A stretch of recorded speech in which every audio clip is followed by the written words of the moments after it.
اعوذ باللہ من الشیطان الرجیم بسم اللہ الرحمن الرحیم الحمد للہ رب العالمین الرحمن الرحیم والصلاة والسلام علی سید الانبیاء والمرسلین وعلی آلہ الطیبین الطاہرین المعصومین الذین اذھب اللہ عنہم الرجس وطہرہم تطہیرا اللہم صلی علی محمد وآل محمد وعجل فرجہم۔ ناظرین اکرام و سامعین محترم، پروگرام احکام اسلامیہ کے ساتھ آپ کی خدمت میں حاضر ہوں۔ پچھلے 2 ہفتوں سے میں آپ کی خدمت میں منگل کے روز 8 بجے نکاح کے بارے میں اور فلسفہ نکاح کے بارے میں عرض کر رہا ہوں، اور انشاءاللہ اسی کے اندر میں آپ کی خدمت میں نکاح کی 2 قسمیں جو ہیں، عقد دائمی اور عقد موقت، جس کو عام طور پر ایک کو نکاح اور دوسرے کو متع کہا جاتا ہے، تو ان کے مسائل بھی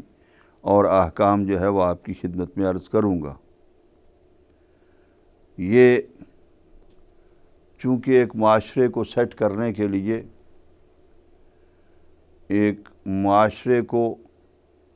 آگے بڑھانے کے لیے سبحانہ وتعالیٰ کی طرف سے ایک حکم ہے کہ جو حکم مستحب ہے، واجب نہیں ہے، استحباب کے ساتھ ہے، لیکن بہت ہی زیادہ اس کی فضیلت ہے۔ یعنی ایسے استحبابات میں سے ہے کہ جن کو بہت ہی زیادہ اللہ اور ان کے رسول نے پسند فرمایا ہے۔ جس طریقے سے جائز کاموں میں سے طلاق ایک جائز کام ہے، لیکن وہ اللہ اور رسول کے نزدیک سب سے زیادہ ناپسندیدہ عمل ہے۔ نکاح سے ایک معاشرہ جو ہے مرتب ہوتا ہے، اور اس معاشرے کے اندر پھر اس فیملی کو ایک حصہ بننا ہوتا ہے، اور وہ حصہ جس انداز سے، جس سٹائل سے بنتی ہے وہ فیملی، اسی طریقے سے معاشرہ جو ہے وہ دوسرا بھی آگے اپنے اپنے سٹائل سے، اپنے اپنے انداز سے معاشرے کے اندر خانوادے اور فیملیز اور خاندان شامل ہوتے چلے جاتے ہیں، اور پھر اس کے بعد معاشرہ بھی جو ہے وہ آگے ایک عدد کے اعتبار سے آگے بڑھتا چلا جاتا ہے۔ نبی اکرم صلی اللہ علیہ وآلہ وسلم نے اور ائمہ معصومین علیہم الصلاۃ والسلام نے اس کے بارے میں بہت سی زیادہ احادیث میں جو فضائل اور ان کے لیے جو اچھائیاں اور بہتریاں جو ارشاد فرمائی ہیں، ان کو ہم اس طریقے سے تقسیم کر سکتے ہیں، جیسا کہ میں نے پچھلے ہفتے میں عرض کیا کہ ایک استحباب ہے۔ اس استحباب کے اندر کوئی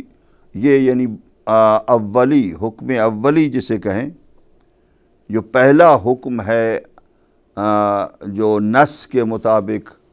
اور قرآن مجید کی آیات کے مطابق، کہ ایک آیت حکم دے رہی ہے، امر وجوبی ہے، لیکن اس کے ساتھ قرینہ ہے، اس قرینے کی وجہ سے اس کو پھر مستحب قرار دیا گیا ہے، واجب نہیں قرار دیا گیا ہے۔ لیکن بعض اوقات یہ ہوتا ہے کہ بعض موقعوں پر یہی مستحب جو ہے، یعنی اس کا استحباب جو ہے، وہ کوئی عارضہ آتا ہے، کوئی دوسری چیز سامنے آتی ہے کہ جس کی وجہ سے یہی استحباب جو ہے وہ ختم ہو جاتا ہے اور یہ واجب ہو جاتا ہے نکاح۔ مثلا ایک آدمی اگر نکاح نہ کرے اور حرام کے اندر مبتلا ہوتا ہے، تو اس کے لیے واجب ہے کہ وہ نکاح کرے۔ یا اسی طریقے سے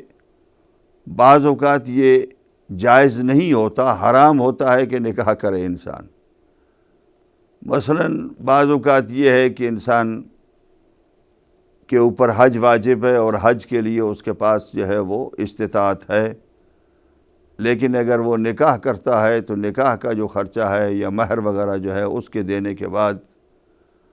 اس کے پاس کوئی خرچ باقی نہیں رہتا کہ وہ حج کر سکے، اور نکاح کی بھی اسے ضرورت نہیں ہے اتنی اشد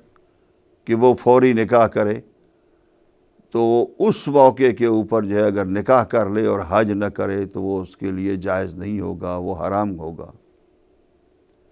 یا مثلا جہاد کا موقع ہے، امام حاضر ہیں اور ان کے سامنے مثلا جہاد کے لیے جانا ہے،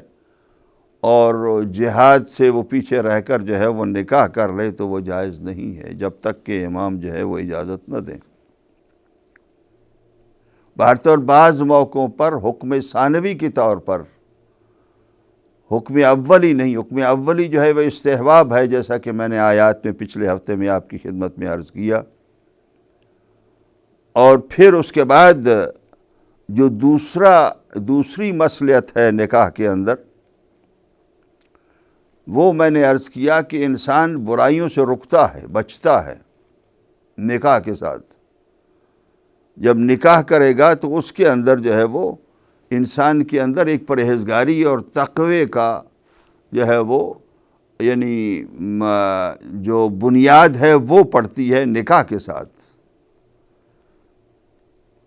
جیسا کہ معصومین کی روایات میں ہے، اور میں نے شاید پہلے بھی عرض کیا ہے کہ من تزوج احرز نصف دین، جس نے شادی کی اور نکاح کیا اس نے اپنے نصف دین کو محفوظ کر لیا اور بچا لیا۔ فلیتق اللہ فی النصف الآخر، تو دوسرے نصف آخر کے اندر اس کو تقوی اختیار کرنا چاہیے۔ یعنی اب اس کے اندر جو ہے وہ باقی جو ہے وہ اس کے لیے اسے تقوی اختیار کرنا چاہیے، اور اس کے لیے یعنی خواہشات کا دو حصے کیے گئے ہیں، انسان کی ولز کے، انسان کی ڈیزائرز کے، انسان کی اپنی خواہشات کے، کہ جن خواہشات کی بنیاد پر انسان گناہ کرتا ہے، ان کے دو حصے ائمہ معصومین اور رسول اکرم صلی اللہ علیہ وآلہ وسلم نے کیے ہیں کہ ایک حصہ ان میں وہ نکاح کے ساتھ ختم ہو جاتا ہے۔ انسان کی جنسی غرائز ہوتے ہیں، انسان کے جنسی خواہشات ہوتے ہیں، ان جنسی خواہشات کو جب کنٹرول کر لے گا تو اس وقت جو ہے اس کا نصف دین جو ہے وہ بچ جاتا ہے، اور وہ کنٹرول ہو جاتا ہے جب وہ انسان نکاح کر لے۔ تو اسی لیے معصومین نے یہ ارشاد فرمایا کہ انسان جو ہے وہ اگر نصف جو ہے وہ دین اپنا بچا لے تو اس نکاح کے ذریعے سے، اگرچہ یہ واجب نہیں ہے لیکن یہ ترغیب ہے ایک قسم کی، کہ جب نکاح کرو گے تو تمہارا نصف دین جو ہے محفوظ ہو جائے گا، اور باقی نصف کے لیے آپ کو محنت کرنی پڑے گی۔ یعنی 50% آپ کا دین محفوظ ہو گیا، آپ کو خواہشات وہ نہیں ہوئے کہ وہ جس طریقے سے عام انسان کے اندر نکاح کے بغیر جو انسان ہوتے ہیں، اور میں نے یہ بھی عرض کیا ہے کہ عزاب کے لیے وہ جو بغیر نکاح کے لوگ ہوتے ہیں، جو یعنی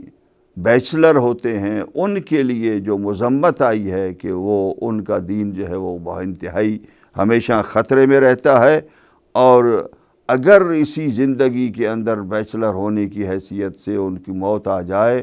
تو بہت ہی خطرناک ہے، اس لیے کہ بیچلر اور بغیر نکاح والے شخص جو ہے ان کے گناہ زیادہ ہوتے ہیں دوسرے شخص کے اس کی نسبت میں، کہ جو ہاں اگر کوئی کنٹرول کرتا ہے بیچلر بھی تو یقیناً وہ اللہ سبحانہ و تعالیٰ کے نزدیک اور قربت حاصل کر سکتا ہے، لیکن ان کی بڑی ریئر مثالیں ہوتی ہیں۔ بہت ہی کم لوگ ہوتے ہیں کہ جو اپنے خواہشات کو اس طریقے سے کنٹرول کر سکتے ہیں، اور ان خواہشات کو کنٹرول کر کے وہ اپنے آپ کو تقوی کے راستے پر ڈال سکتے ہوں، ایسا بہت ہی کم ہوتا ہے۔ تیسری چیز جو نکاح کے اندر، نکاح سے فائدہ ہوتا ہے، یا نکاح کی مصلحت یا نکاح کا فلسفہ کہیں، جو تیسری مصلحت ہے وہ یہ ہے کہ انسان کے جسم اور روح کو ایک سکون ملتا ہے۔ یعنی اللہ سبحانہ و تعالیٰ نے تو یہ حکم اس لیے بنایا ہے، اب یہ علیحدہ بات ہے کہ انسان اپنے طور پر وہ گھر یا وہ فیملی نکاح کے بعد جو ہے وہ اس کے اندر ٹوٹ پھوٹ ہو جائے تو وہ نکاح کی وجہ نہیں ہے، وہ انسانوں کے اپنے وتیرے اور ان کی اپنے عادات کی بنیاد پر ہے۔ اس لیے جب کبھی بھی انسان جو ہے وہ نکاح کر لیتا ہے تو اس کو سکون اور روحانی ایک تسلی اور سکون ملتا ہے، جس کا اللہ سبحانہ وتعالیٰ نے قرآن مجید کے اندر یہ ذکر فرمایا ہے کہ وَمِنْ آیَاتِهِ أَنْ خَلَقَ لَكُم مِّنْ أَنفُسِكُمْ أَزْوَاجًا لِتَسْكُنُوا إِلَيْهَا۔ اللہ سبحانہ وتعالیٰ کے آیات اور اللہ سبحانہ وتعالیٰ کی نشانیوں میں سے یہ بات ہے کہ اللہ سبحانہ وتعالیٰ نے تم ہی میں سے تمہاری بیویوں کو پیدا کیا، اس لیے لِتَسْكُنُوا إِلَيْهَا، تاکہ تم ان کی طرف سکون حاصل کر سکو۔ یعنی جب یہ زندگی ایک خانوادے کی شکل اختیار کرتی ہے، ایک فیملی کی شکل میں اور سچویشن میں آ جاتی ہے، تو اب میاں بیوی وہ ایک دوسرے کو سکون پہنچانے کے لیے ہوتے ہیں کہ جب بیوی آ جاتی ہے تو اس سے انسان کو سکون ملتا ہے۔ یہ بھی ایک بہت بڑا بینیفٹ ہے کہ انسان جس سکون کی تلاش میں ہوتا ہے، انسان جو پریشانیوں کے اندر ہوتا ہے، وہ پریشانیوں سے نکل جاتا ہے، اور اللہ سبحانہ وتعالیٰ ارشاد فرماتے ہیں کہ اس سے جو ہے وہ تمہیں سکون ملے گا، تمہیں آرام ملے گا، تمہیں راحت ملے گی۔ وہ جسمانی اور روحی انسان کو جو راحت ملتی ہے، جو آرام ملتا ہے، اس کو اللہ سبحانہ وتعالیٰ نے اس کے اندر جو ہے وہ ذکر اس آیت کے اندر، اور اس کے بعد ایک اور دوسری آیت ہے، بسم اللہ الرحمن الرحیم، هو الذی خلقکم من نفس واحدہ۔ اللہ وہ ہیں کہ جس نے تمہیں ایک ہی نفس سے، یعنی ایک ہی طرح کا پیدا فرمایا، وَجَعَلَ مِنْهَا زَوْجَهَا، ایک ہی نفس کو پیدا کیا، اس سے آگے چلائے، اور اسی نفس سے جو ہے اس کی بیوی کو پیدا کیا۔ یہ اس کے اندر جو ہے وہ جو اس آیت کی تفسیر میں لوگ جاتے ہیں تو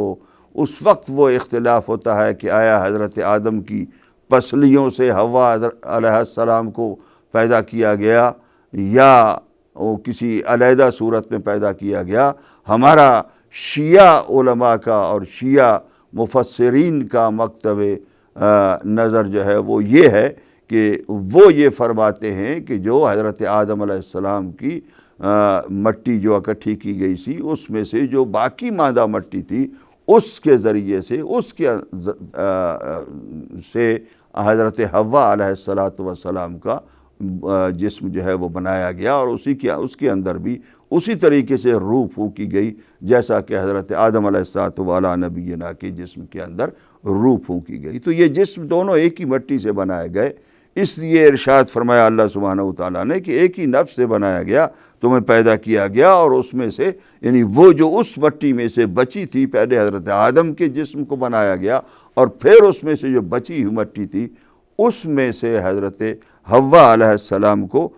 پیدا کیا گیا۔ اور یہ زوج کو، یہ بیوی کو، ان کی حضرت آدم علیہ السلام کی، اور اسی طریقے سے آگے جو نسلوں کے اندر بیویاں ہیں، تو ان بیوی کو اس لیے اس کے اندر سے پیدا کیا گیا کہ لِيَسْكُنَ إِلَيْهَا، تاکہ وہ اس کی طرف سکون حاصل کر لے۔ آدم کے سکون کے لیے، آدم کو پریشانی ہوتی اگر آدم اکیلے ہوتے، آدم جو ہے وہ اس طریقے سے جو ہے وہ زندگی کے اندر اپنے آپ کو سکون جو ہے وہ نہ دے سکتے، اس لیے حضرت حوا علیہ السلام کو جو ہے وہ ان کے ساتھ پیدا کیا گیا تاکہ ان کو سکون مل سکے۔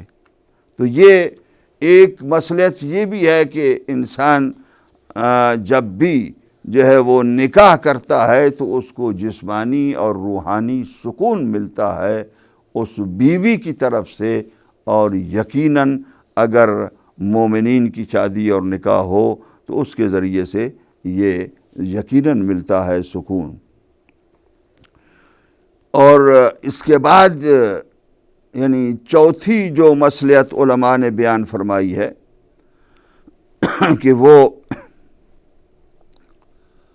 یہ جو معاشرہ ہے اس معاشرے کی سلامتی کے لیے ایک بہت بڑا ذریعہ ہے، یعنی سلامتی اور امن کے لیے۔ معاشرے میں امن و سلامتی رکھنے کے لیے، اس لیے کہ اگر ایک آدمی بیچلر ہو گئے تو وہ سارے ہی اگر اکٹھے ہو جائیں تو آپ جانتے ہیں کہ اس کے اندر، معاشرے کے اندر کتنا ایک غیر ذمہ دارانہ نظام جو ہے وہ چل پڑتا ہے۔ اگر کوئی فیملی والا آدمی ہو اور بغیر فیملی کے آدمی ہو تو اس میں اور اس میں زمین و آسمان کا فرق ہوتا ہے کہ فیملی والا آدمی ذمہ دار قسم کا آدمی ہوتا ہے، اس لیے کہ جب بھی اس نے نکاح کیا، اس نے شادی کی، تو شادی کرنے کے بعد اس کو ذمہ داری کا احساس ہوا اور وہ ذمہ داری اس نے محسوس کر کے اپنی ذمہ داری کو نبھایا۔ اور جو آدمی نکاح کے بغیر ہے، کنوارا ہے، اس آدمی کی جو طریقہ اور طور ہوتا ہے، جو انداز ہوتا ہے لیونگ کا، وہ ایک بالکل غیر ذمہ دارانہ انداز ہوتا ہے، چونکہ اس کی رسپانسبلٹی کوئی نہیں ہوتی۔ جب رسپانسبلٹی کوئی نہ ہو اور آدمی معاشرے کے اندر غلط کام کرے تو اس کو یہ پتہ ہوتا ہے کہ میری وجہ سے اگر نقصان ہوگا تو صرف مجھے ہی ہوگا، کسی دوسرے کو نقصان نہیں ہوگا۔ اس لیے وہ معاشرے کے اندر خرابیاں پیدا کرنے کے لیے سب سے آگے ہوتا ہے، جبکہ ایک ذمہ دار آدمی سوچتا ہے کہ اگر میں نے یہ کام کیا تو اس کام کی وجہ سے میری فیملی کو نقصان ہو سکتا ہے، اس لیے وہ اپنے آپ کو بچاتا ہے۔ تو اس طریقے سے ایک معاشرے کے اندر سلامتی اور امن کا یہ نکاح کا جو نظام ہے وہ ذریعہ بنتا ہے۔ اسی لیے رسول اکرم صلی اللہ علیہ وآلہ وسلم نے ارشاد فرمایا، نکاح کے بغیر جو آدمی ہے کنوارا ہے، کہ اکثر اہل النار العذاب، کہ جو اہل جہنم ہوں گے ان میں اکثریت جو ہے وہ کنواروں کی ہوگی، کنوارے لوگ جو ہیں وہ جہنم کے اندر زیادہ جائیں گے۔ میں اسی لیے یہ عرض کر رہا ہوں تاکہ جو لوگ اپنی فیملی والے ہیں، نکاح کیے ہوئے ہیں، ان کو یہ نکاح کا جو کانسیپٹ ہے اور اس کے ساتھ اس کا جو اجر ہے، اس کی جو جزا ہے، اس کا جو ثواب ہے، اس کے بھی علم ہو، تاکہ وہ اس کو صرف اپنی زندگی کے اندر ایک اپنے خصوصی مخصوص جنسی خواہشات کو پورا کرنے کا ذریعہ نہ سمجھیں، بلکہ اللہ سبحانہ وتعالیٰ کے نزدیک مصلحتیں تھیں بہت سی، اور اس فلسفے اور اس مصلحت کی بنیاد پر نکاح کو جو ہے وہ مستحب قرار دیا گیا اور اچھا اور نیک عمل قرار دیا گیا۔ اب پہلے میں حدیث بیان کر چکا ہوں جس میں یہ ہے کہ اس نے نصف جو ہے وہ اپنا ایمان جو ہے وہ بچا لیا۔ اب ایک اور حدیث ہے رسول اکرم صلی اللہ علیہ وآلہ وسلم، اس میں آپ یہ ارشاد فرماتے ہیں کہ ما من شاب تزوج من فی حداثت سنہ، کہ جو نوجوان اپنی نوخیزی کے اندر 15-16 سال کا ہوا اور اس نے شادی کر لی، فی حداثت سنہ، اپنی نوجوانی کے اندر جو ہے وہ اس نے شادی کر لی، تو کوئی ایسا نوجوان نہیں ہے کہ جو اس نوخیزی کے اندر جب شادی کرتا ہے الا اج شیطانہ،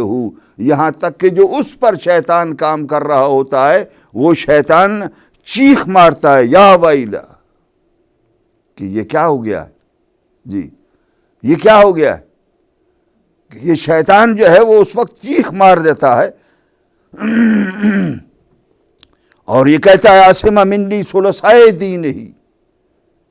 کہ اس نے مجھ سے اپنے 2/3 دین کو بچا لیا۔ وہ حدیث تھی نصف کی، یہاں پر شیطان کہہ رہا ہے کہ اس نے اپنے 2/3 دین کو، اگر نوخیزی کی عمر میں، یعنی شریعت کس طریقے سے اس نکاح کے فلسفے کو وضاحت سے بیان کر رہی ہے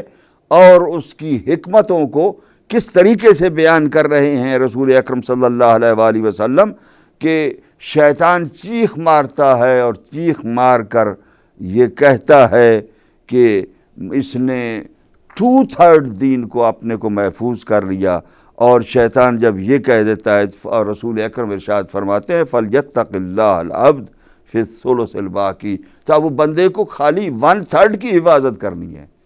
یعنی 1/3 جو ہے وہ اس کی حفاظت کرے گا، یعنی دین سے وہ اس طریقے سے دین کے اندر محفوظ ہو جاتا ہے، خواہشات اس کی اس طریقے سے کنٹرول میں آ جاتی ہیں، وہ غلطیاں، وہ خطائیں، وہ گناہ، وہ برائیاں کہ جو اس کو جنسی خواہشات کی بنیاد پر اس سے ہونے کی امید یا توقع ہو سکتی تھی، وہ ساری کی ساری ختم ہو جاتی ہیں، اور وہ نوجوان، وہ نوخیز جب نکاح کر لیتا ہے تو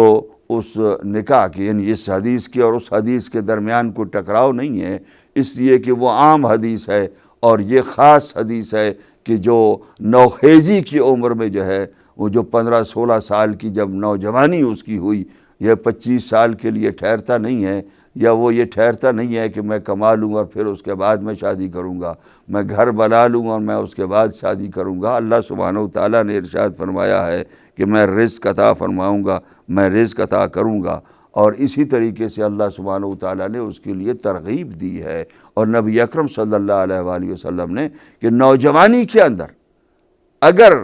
نکاح ہو جائے اور نوجوانی کے اندر انسان کی شادی ہو جائے تو اس کا فائدہ کیا ہے، تو وہ 2/3 جو ہے وہ دین کو بچا لیتا ہے، اور 1/3 جو ہے 1/3 جو ہے اس کے لیے اسے اپنا عمل اور اپنی محنت اور اپنی سٹرگل جو ہے وہ کرنی پڑتی ہے اللہ سبحانہ وتعالیٰ کے سامنے۔ اب اسی طریقے سے بہت سی احادیث ہیں نبی اکرم صلی اللہ علیہ وآلہ وسلم کی، جن احادیث سے، یعنی میں یہ زیادہ وہ نہیں، چونکہ ہمارے لوگ ناراض نہ ہوں، اور اس لیے کوئی زیادہ ڈرانے کی اس میں نہیں ہے، لیکن معاشرے کے اندر جتنا بہتر نکاح کا سلسلہ اللہ سبحانہ وتعالیٰ نے بیان فرمایا ہے اور نبی اکرم نے وضاحت کی ہے، اس سے بہتر کوئی سلسلہ اس معاشرے کے اندر کوئی دوسرا نہیں ہو سکتا ہے۔ رسول اکرم ارشاد فرماتے ہیں کہ شرارکم وذابکم، تم میں سے جو برے لوگ ہیں وہ کمارے لوگ ہیں، والعذاب اخوان الشیاطین، عذاب جو ہیں وہ کمارے جو ہیں وہ شیطانوں کے بھائی ہیں۔ اب یہ اس طریقے سے فلسفہ اور حکمت نکاح کا احادیث کے ذریعے سے جو ہے وہ بیان کیا جا رہا ہے۔ اللہ سبحانہ وتعالیٰ نے مختلف موقعوں پر، وہ میں بعد میں آؤں گا آیات کی تفصیل کے لیے اندر، بعد میں آپ کی خدمت میں عرض کروں گا، لیکن ابھی یہ جو ایک مصلحتیں ہیں نکاح کی اور جو فائدے ہیں نکاح کے، ایک معاشرے کو، ایک سوسائٹی کو، ایک انڈیویجول کو، ایک فرد کو، وہ فائدے آپ کی خدمت میں جو ہے وہ میں عرض کر رہا ہوں احکام اسلامیہ کے اندر نکاح کے فلسفے کے ساتھ۔ اس لیے اللہ سبحانہ وتعالیٰ سے دعا ہے کہ اللہ جو بھی، یعنی اللہ نے نکاح کے لیے حکم جو دیا ہے تو دوسروں کو دیا ہے کہ تم نکاح کرو اپنے کنواروں کے اور اپنی کنواری عورتوں کے اور اپنی کنوارے مردوں کی، تو یہ نکاح کرنے کا نہیں دوسرے انتظام کریں۔ تو دوسرا میں نے عرض کیا حدیث لاسٹ ویک میں کہ جو ایک مرد کی شادی اور عورت کی شادی کراتا ہے اس کے لیے جنت جو ہے وہ ضروری ہو جاتی ہے اگر وہ دوسرے کو گناہ نہ کرے۔ تو اللہ سبحانہ وتعالیٰ سے دعا ہے کہ ہم اللہ کے اس قسم کے احکام سے استفادہ کر سکیں اور ان کی مصلحتوں پر صحیح معنوں میں مصلحتوں کو سمجھ کر ان کے مطابق عمل کر سکیں۔ میں تھوڑی دیر کے لیے وقفے کی طرف جا رہا ہوں، اور وقفے کے بعد انشاءاللہ دوبارہ آپ کی خدمت میں اسی تفصیل کے ساتھ حاضر ہوں گا۔